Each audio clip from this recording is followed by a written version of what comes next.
Last two steps of the panorama are flattening your image and combining all the layers and your overall adjustments. So first we're going to come up here and go to the top and go Layer, Flatten Image. And now I would highly recommend saving this as a different name. So I'm going to go File, Save As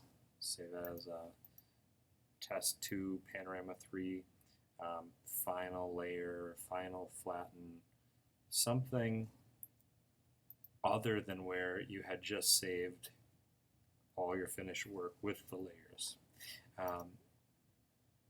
Once I flatten this and save it, if I save it over the top of the other picture, if tomorrow I come in and I notice that there's a little mistake right here, I can't go back and touch it up. So I need to make sure I save this as a separate file name in case I want to go back and do something to it later. Like right here, I notice there's a little color mess up, and I can do a little more masking. Well, if I just flatten this like I did, I'm all done. I can't go back and touch that up. So it's very important to save it as a different file name. So moving on, saying this color is exactly how I want it. It's not, but let's say the color is exactly how I want it. The masking's perfect. Everything's perfect. Last two things you want to do here are to straighten. You see it's bending. I want to straighten it out, and I want to decide if I need to do an adjustment to the whole image.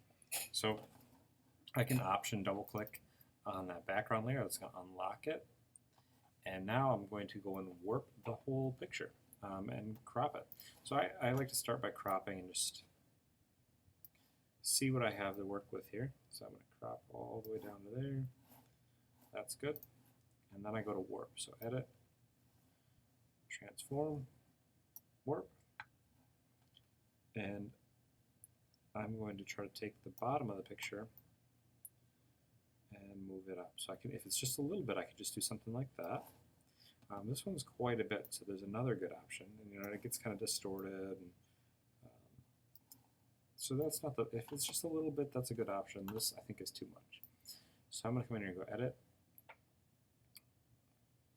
transform, and then distort's a pretty good option. I've seen people use these like a skew. I'm going to go for distort. And so distort, I can just take the middle here and move that up and try to flatten that image out.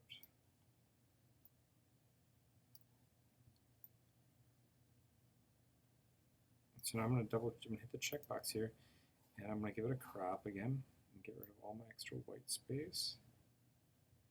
See what I'm working with, and then go. Now would be a good time to warp.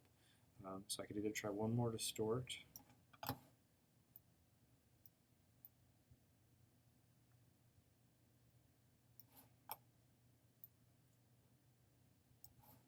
and now going for the warp to get those little areas. So I'm going to transform warp. Just tuck this down a little bit here. And you don't want to make it look silly. That's looking good. So I've lost very minimal picture, and I have a nice rectangle. So now that I'm at this step, I can go ahead and do my final step, which is the adjustments. And so I can decide, do I want to do some brightness? Oh, that looks really ugly. Okay, take that out. Do I want to do a little hint of color?